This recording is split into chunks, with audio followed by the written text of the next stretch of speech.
redu. Da vidimo... Oprala sam svu lijepu odjeću koju si imala na sebi i nabavit ću ti odjeću od svoje nečakinje dok ti ne vrate prtljagu, a vratit će jer to Ramažo upravo rješava. Još nešto? Napravila sam poseban kolač za tebe. Ti. Tvoj najdraži deser. Sjetila sam se, a? Samo za tebe tvoj najdraži deser. Zašto bi, Olga? Uvijek se selimo s jednog mjesta na drugo. Tako u krug.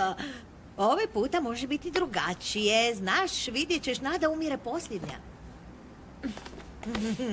Moram te pitati nešto.